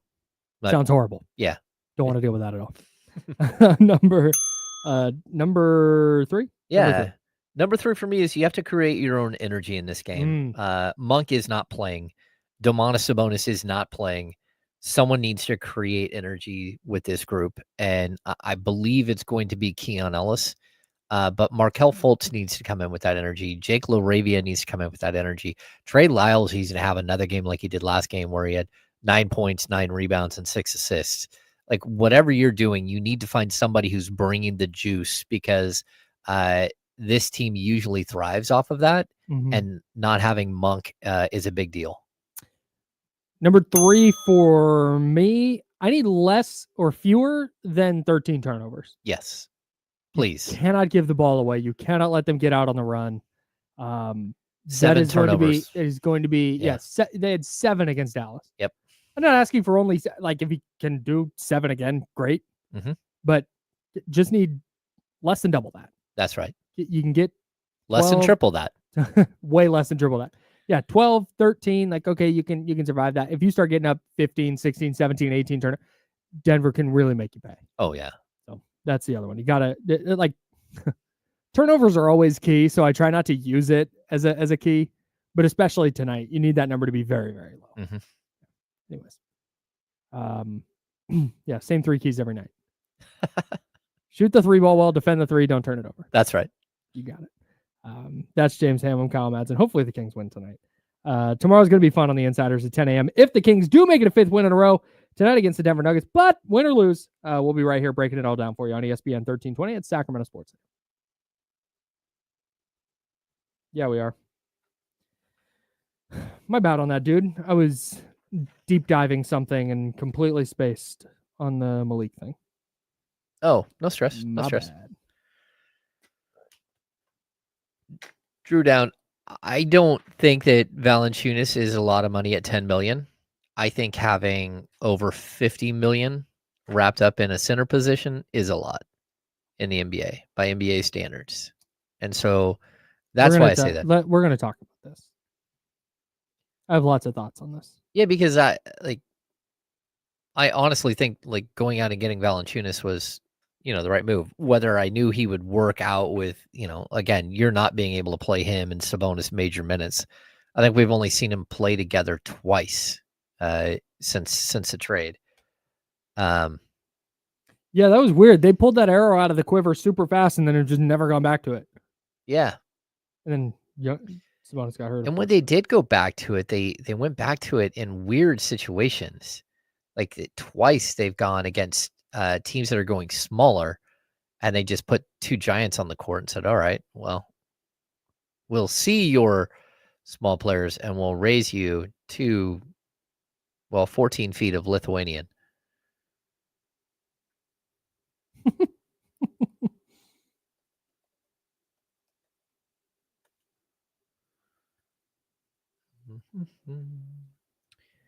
So Domantas Sabonis this year makes $40.5 million. Hey, are people still on the line? Oh shoot! Yeah, we still have 2. I'm going to great. This is the same 2 people. Sorry, I'm gonna hit up engineering about getting us a monitor where you type in to the computer who's on the line. Oh, and then we can see it. I wonder because I keep forgetting. You have your laptop, right? Mm-hmm. You have but we just do a little Google Doc. Well, you don't have it attached to so when I get texts, they pop up on my laptop because of Apple. So yeah, no, my Mac is at home. I use my work computer. Yeah. So Domas makes 40.5 and Jonas makes 9.9. Next season, you're gonna have almost 54 million in centers on the roster. The responses to the thing you sent about Malik are outrageous. Joe sent us a screenshot of the tweet saying Malik Monk toe ruled out Wednesday. Here are the responses. Who's going to handle the playmaking? Okay, That's fair. Uh-oh. I just know he got his toe sucked. What does that mean? Well, Joe, my life right now sucks in all caps. Okay. He's a good man for making it known early. We're coming back. Wow. That's wild.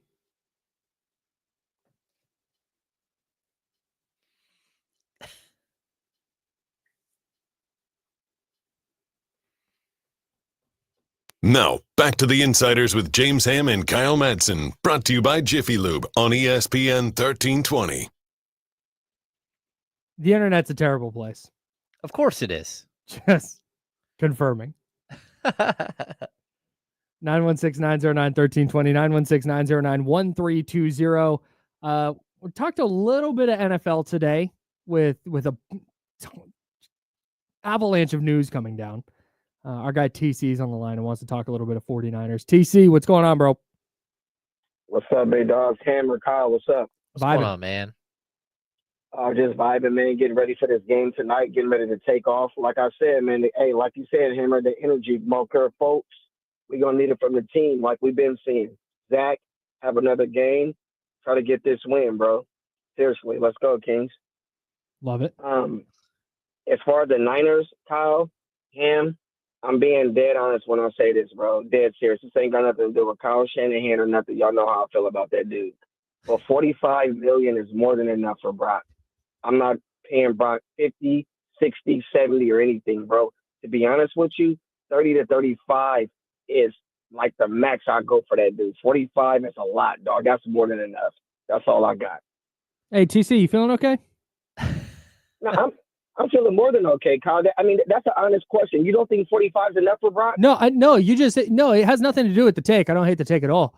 I feel like you sound like usually you come in and like you're throwing fastballs. Today feels more like a little changeup from you. I think it's because we left him on hold. No, it wasn't that, Ham. It was just, you know what, I want to come in and I just wanted to get my point across because I didn't want to feel like it had something to do with Shanahan because this is really how I feel about Brock, bro. He's not worth 50 or 60. All right. Thanks, TC. Appreciate you. Yeah, no, I agree with the chat house. Felt like a little bit of low energy from TC, but that's fine. I actually don't fully disagree with him that Brock Purdy but again, with NFL contracts, the average annual value could be $90 million. And if there's no guaranteed money on it, then it's like all fake, right? Mm-hmm. Like that's so, but yeah, 45 AAV average annual value. Like I don't hate that, especially if you think you're going to need cap space to build around him. I don't hate that at all. Yeah, I think he's going to get more than that.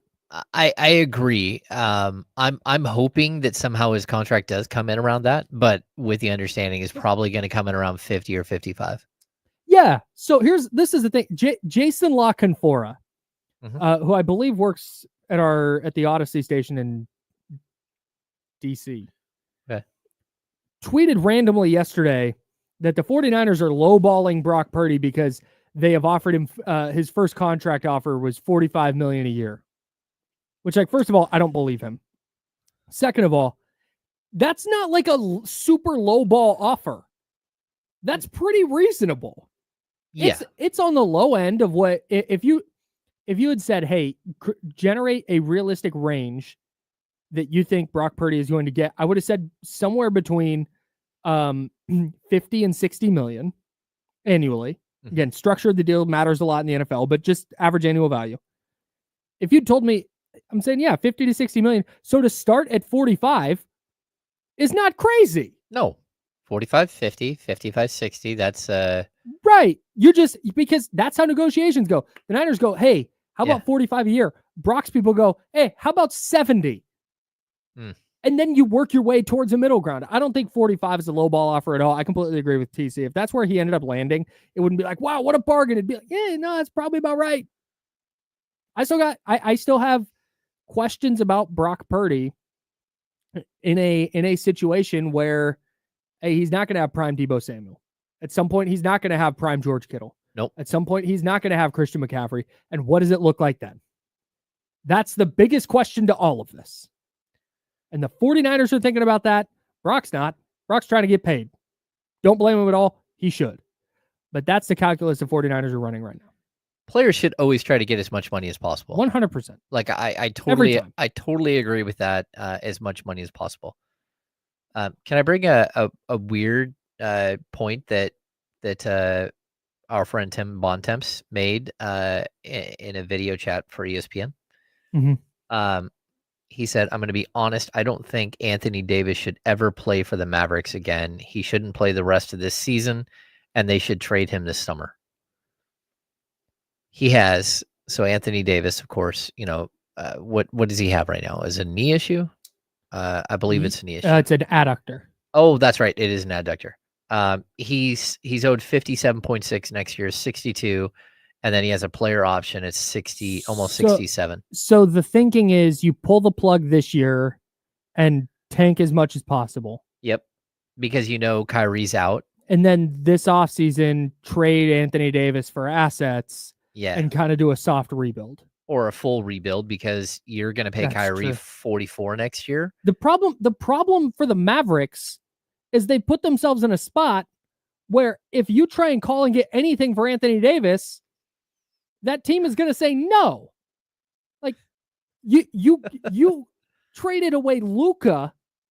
It is prime. It is pre-prime. You traded Luka for Anthony Davis and 1 first-round pick. So for you to give us Anthony Davis, you're getting less than that. That's tough, man.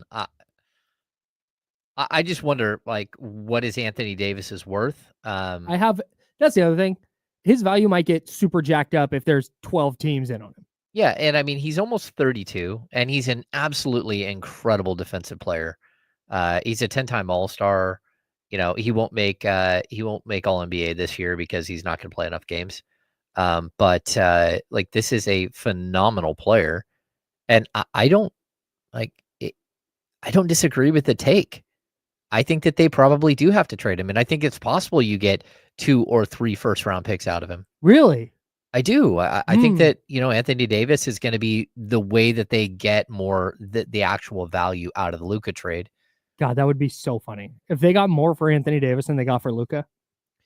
Well, yeah, but they're probably not going to be a player involved though, or at least a big name player. Yeah, but at the end of the day, you're getting, Anthony Davis is what you got for Luka, right? Plus a first-round pick, right? And some and Max Christie. No, But that's a good point. like, I mean, I think again, a team like Sacramento, they could come up with a salary matching type deal and throw a bunch of first-round picks. And I know that's tough to like look at a 32-year-old Anthony Davis and who is injury prone, but he might be the most perfect fit next to Domantas Sabonis ever. Like his ability, well, maybe he can't shoot the 3 ball as well as he could before, but great defensive player, very, very good rebounder. When they step off the court, you still have a star there. Mm-hmm. Like, I don't know what it would take, but if Anthony Davis's name that's out there, I have a tough time saying, hey, go for it. But that's where you're looking at, okay, can you become a title contender? And that it's at least intriguing, right? You'd have to come up with a whole lot of money to make that work. But I actually think the Kings could figure out a way to do it. Huh. Yeah, and if I'm Dallas, I'm shopping Klay Thompson, see if you can get anything for Klay. Maybe you can. Maybe you can get out from underneath that contract. Maybe you can go to a team like the Lakers and say, hey, Klay Thompson for Rui Hachimura or something, just to start over. Yeah. And give them the shooter that they need. Interesting stuff. Man, more seismic shifts in the West. Why not? Yeah. Keep shifting. Well, you're okay. All right. We're just going to do this. We're just going to dive in. I'm not trying to overreact to 2 games. Okay. What I'm trying to do is talk team building. No, that's what this is. This goes along with you just mentioned, like, oh man, could the Kings get in the mix if Anthony Davis does become available? If the Mavericks say, hey, we're blowing this whole thing up, we're going to move Anthony Davis and we're going to try and reset here. My question is about Domantas Sabonis, who's making $43+ million a year starting next year. If you're not going to commit to building around him and putting the players around Domantas Sabonis to maximize what he does and maximize the reasons that you paid him what you paid him, why do you have him on the roster? Because now you just mentioned you have $50 million tied up in the center position, but you've built a roster that's going away from all the things that made Domantas Sabonis the most effective version of himself. Yeah.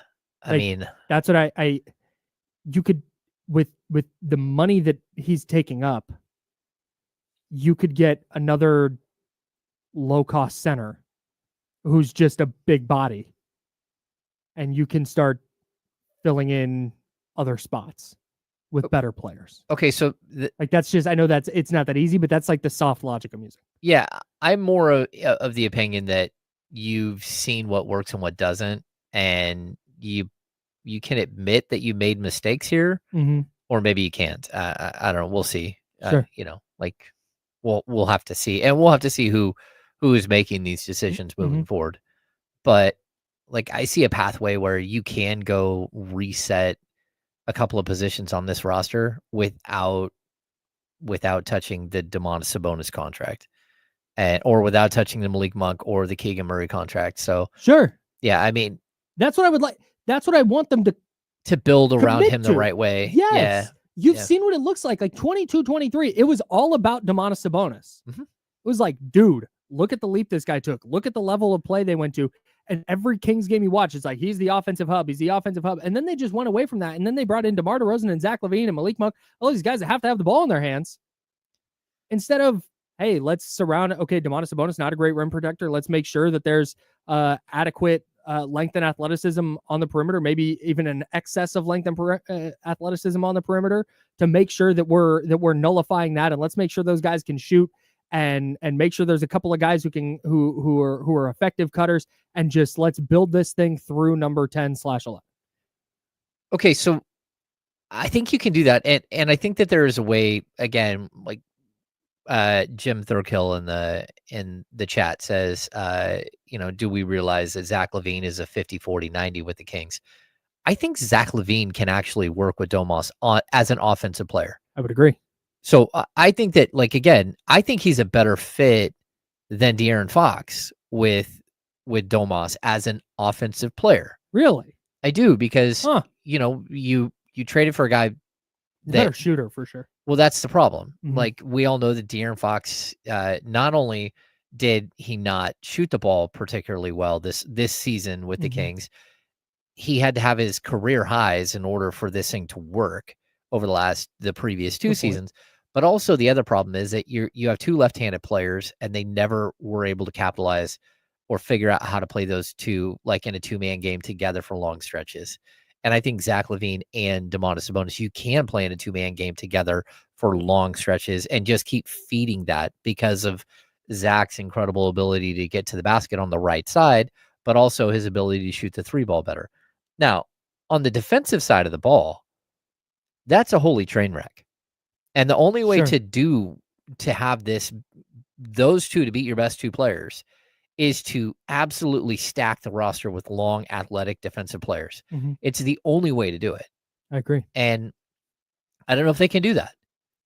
But that's how, like, I would start is like, okay, if this is who we're going with these two, how do I support those guys in the right way? How do I get a shot blocker to put next to Domas? How do I get, and Valanciunas can be part of this, right? But, and Keon Ellis can be part of this, and Keegan Murray can be part of this, and even Malik Monk can be part of this, but those other players have to be so good defensively that you're masking a lot of the things. And right now, are they getting away with like some smoke and mirrors and being able to play defense at a reasonable level? They're 15th in the league right now in defensive rating. Sure.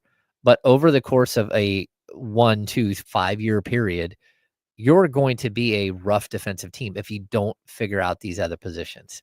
And so, yeah, I think you can build around Zach and Domas. I would hope that maybe you can get, Zach is under contract next year, $46 million. The year after is $49 million, but it's a player option.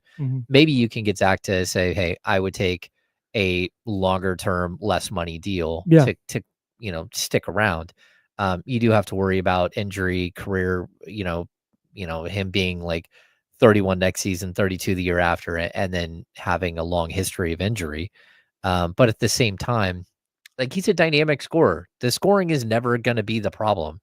It's always going to be on the other side of the ball. And the fact that if you have a player that's like this, you're really putting Sabonis at a disadvantage on the defensive end. Sure. We're going to see more and more games where he's at 5 and 6 fouls because you gotta find ways to support them in the right way. And they don't have the roster currently to do that.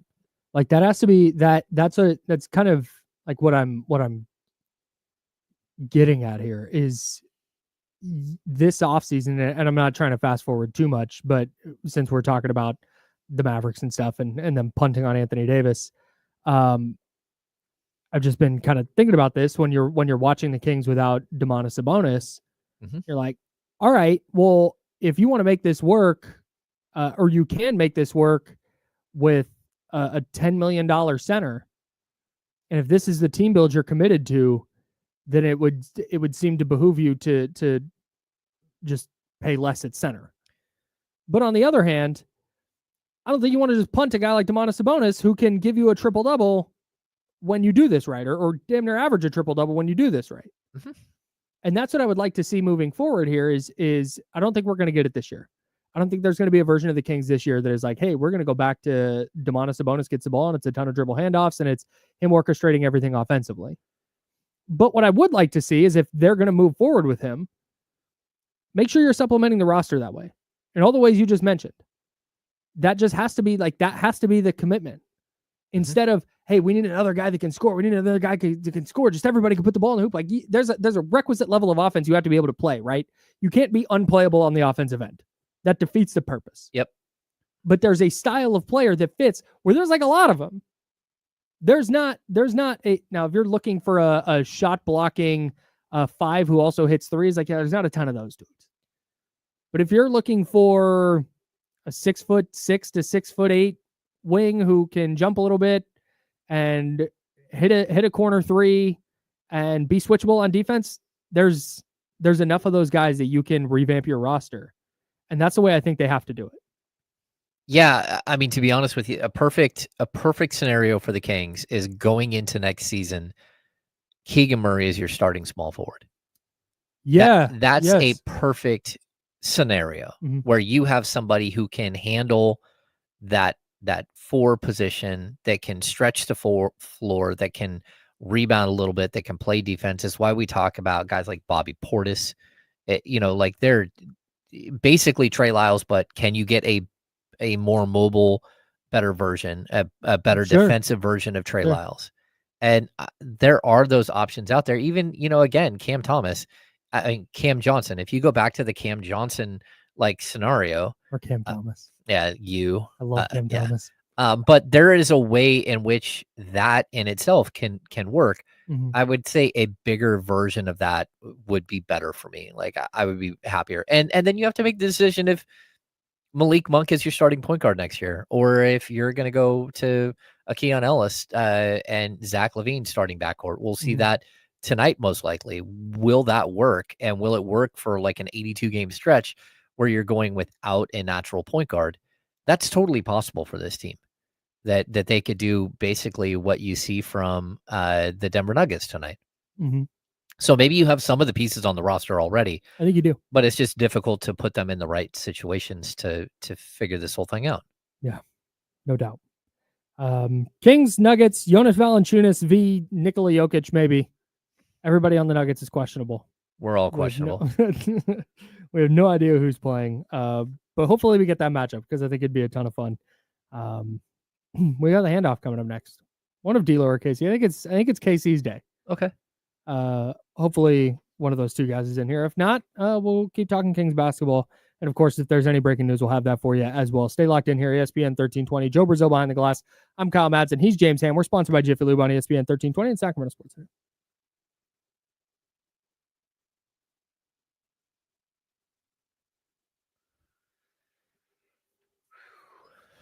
Oh my goodness. You guys are ridiculous. Chat has gone sideways.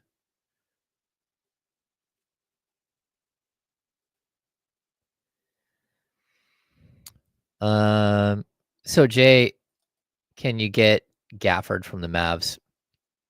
I don't think a true rim runner works on this team. And I mean, maybe if you had a rim runner that could hit the 3 ball. And like Jerry Reynolds pushed hard last year saying, hey, go get Jalen Smith. And I don't know that Jalen Smith is just good enough as overall as a player, but I think he's a good player archetype for what the Kings kind of need. Maybe it works, maybe it doesn't. But like this year, he's shooting 35.3% from the field, 8.4 points, 5.5 rebounds. Like he's a type of player that you need, I think. Who's that? Jalen Smith. I just think you need a better version of Jalen Smith. Yeah. I mean, maybe he works. The player he was, playing alongside Halliburton in Indiana was pretty good. 9.9 points, 5.5 rebounds, shot 42.4% from three, and he did all of that in 17 minutes a night.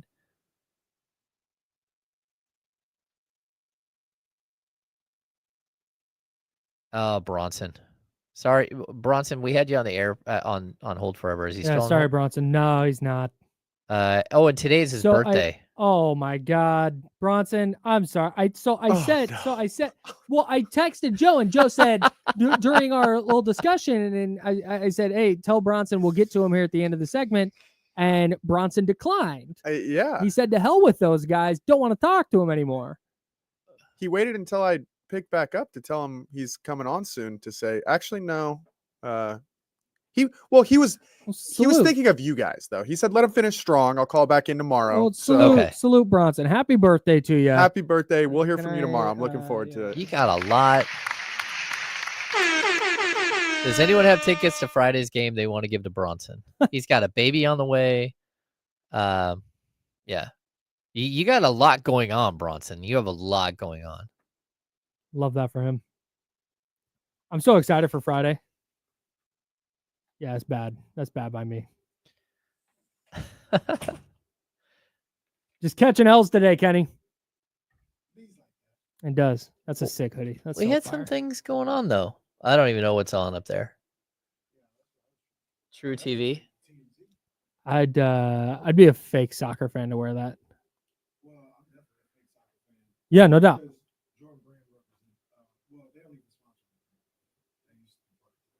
When Bonte went to Europe, unbelievable, bro.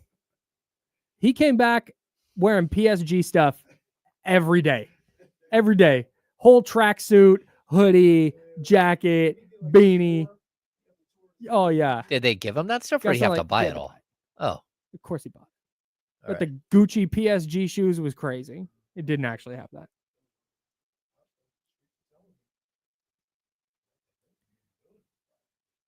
Oh.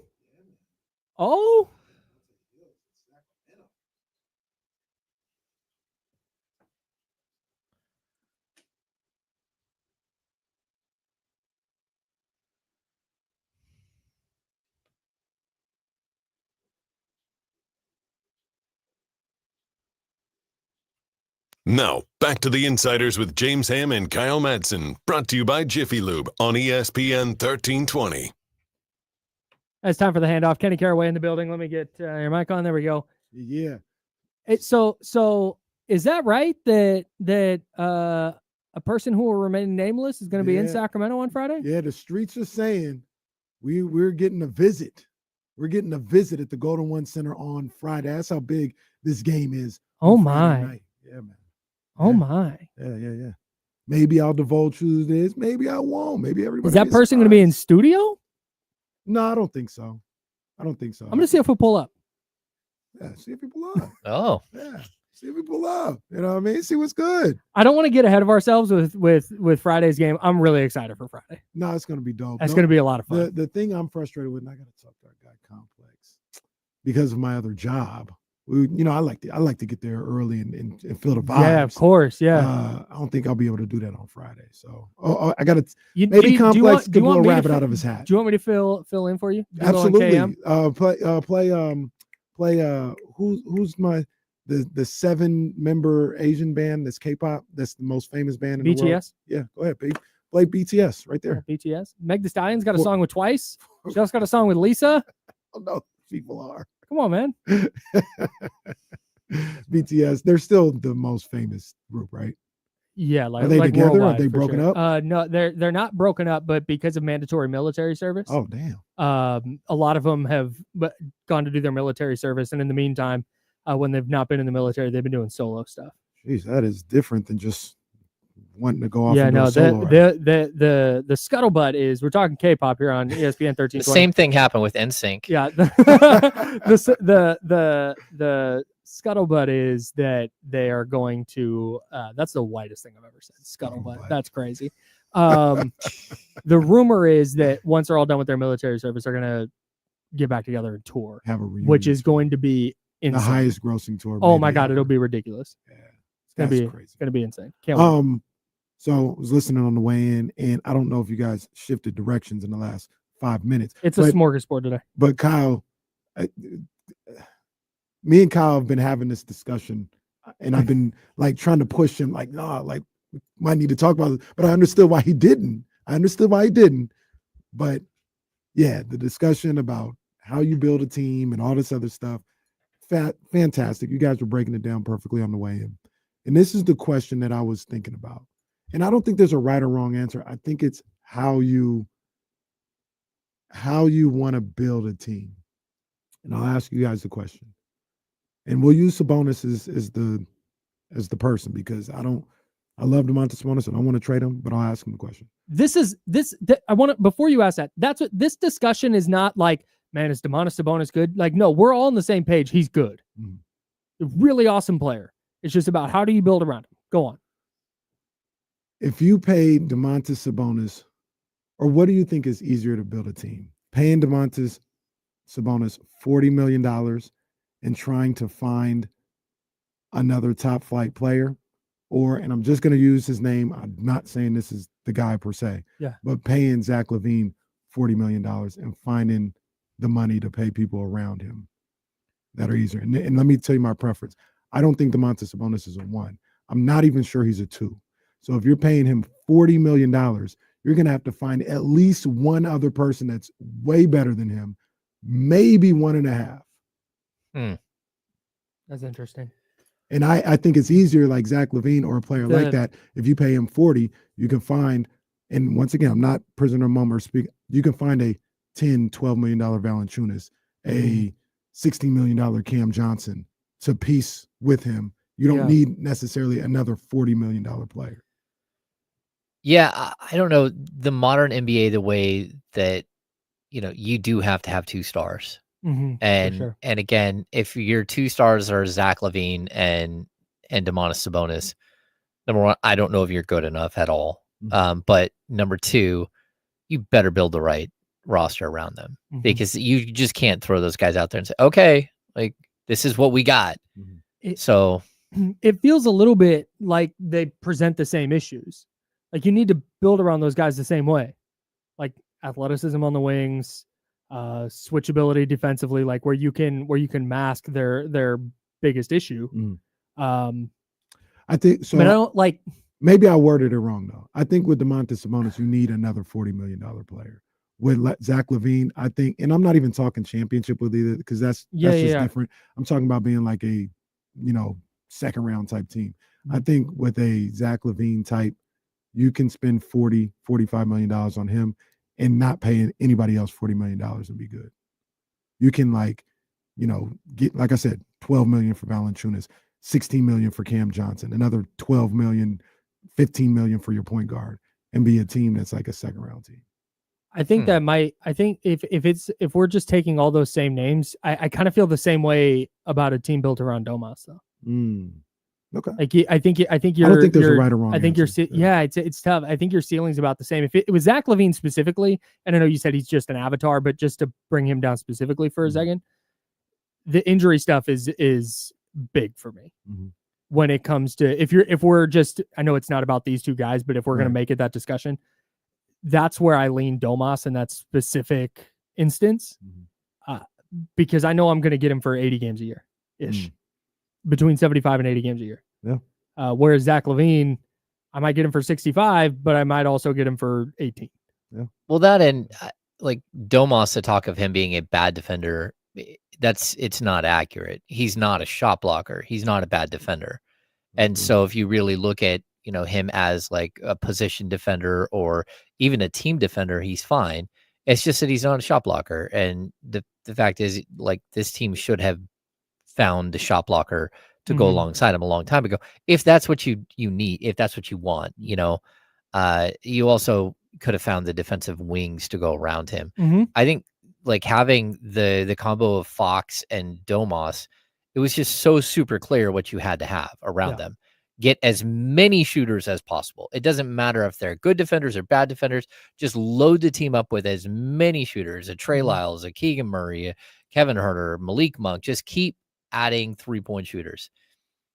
The lineup with Zach and Domas is different because you have one of those 3-point shooters already, and the other one's already taken a big step as a 3-point shooter.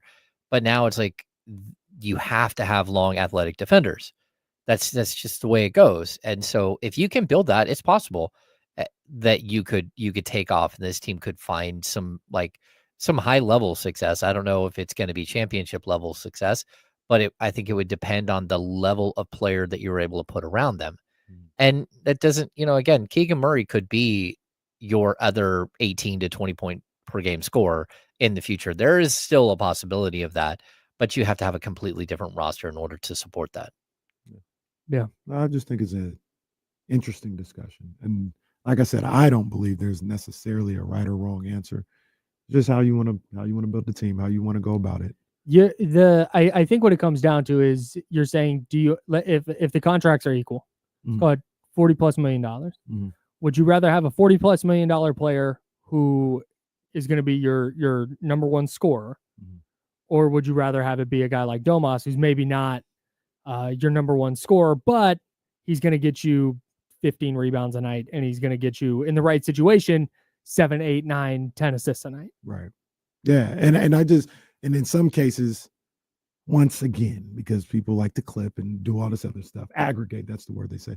But it's not Domas per se. It's just, I feel like if a Domas player is getting 40 plus, I'm going to have to find another number one scoring option that's going to require me to pay $30-40 million again. Mm-hmm. If Zach LaVine already has that covered, I can go get a Valanciunas, a Mitchell Robinson, a Cam Johnson, and fill in the holes that way. I'll lean. Joe, where's your flag? I thought he was still on camera. It's fine. Yeah, I guess where I lean is, I think the player that you can build around a center like Domas with, I think there's a greater pool of players you can select from to build a good team. Whereas with LaVine, I feel like it needs to be a little more specific. The interesting thing is, teams have tried with both and failed. That's it. Well, the Bulls and the Pacers is what I'm talking about. That's it. Well, and here's the player I would point. So you're going to watch the Nuggets tonight. Jamal Murray makes $36 million next year, $50 million next year, 54.5 the year after that, 58.5 the year after that, and 62.5. Yeah, does he have a 9-year contract? What the hell? I would How many years is that? much rather be in the King situation with 2 years left as Zach LaVine than I would with Jamal Murray, because Jamal Murray is great in the playoffs, but number one, he has massive injury problems as well, and he's okay in the regular season. He's a 21 point per game guy. Never been an all-star. Yeah, he's not an all-star level player though. Like, he's below all-star level, and that it just is what it is. And then you look at what they have with Aaron Gordon. Aaron Gordon makes $22.8 million next year. Then it jumps to 32, 34.5, and 37.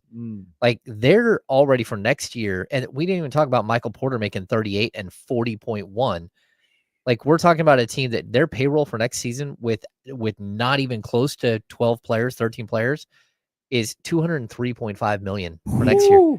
The year after that, 193. Wow. Like, they're cooked. Wow. Yeah. That's a tough spot. I was a big Jamal Murray believer coming out of Kentucky, and he's been good in the NBA. Yeah, he's been really good. Yeah, I was like, yeah, I like that guy. But Denver is a team where you look and they don't have an additional star. They've got an additional really good group of players. But they're paying them that way. They are. That's what I'm talking. They're paying them on that level. Just to put a bow on this, because we got about a minute here. I think you can do a LaVine Sabonis combo. You have Malik Monk and Keegan Murray. Keegan Murray making, what do we say, like 4 and 80? Yeah. I think that works. But in this spot, like, Malik's got to be your 6 man. And everything else to me is malleable. And when it comes to the draft and free agency, I want wings that at least try on defense and just do the little things. And if you can start checking those boxes of like the little things, hustle plays, good defense, guys who can shoot, that's where you start to, I think, maximize what you're getting out of Zach LaVine, what you're getting out of Domantas Sabonis. And it's okay to draft. And I don't think this roster is that right It's now. okay to draft a tall 19-year-old. That's okay. Yeah, like they It's don't okay to all do have that. to be 25 money. It's okay to do that. What do you guys got coming up on D-Lo and Casey? Man, Knicks, they didn't help me out last night. That was Those tough. are my boys. That's So, tough. we'll talk about that. We'll get ready for Kings Nuggets and a little football talk too. Can't wait. D-Lo and Casey coming up next. That's James Ham. I'm Kyle Madsen. Joe Brazil pushing the buttons. We're the Insider, sponsored by Jiffy Lube. Until tomorrow at 10 a.m. Drink water. Be nice to people. See ya.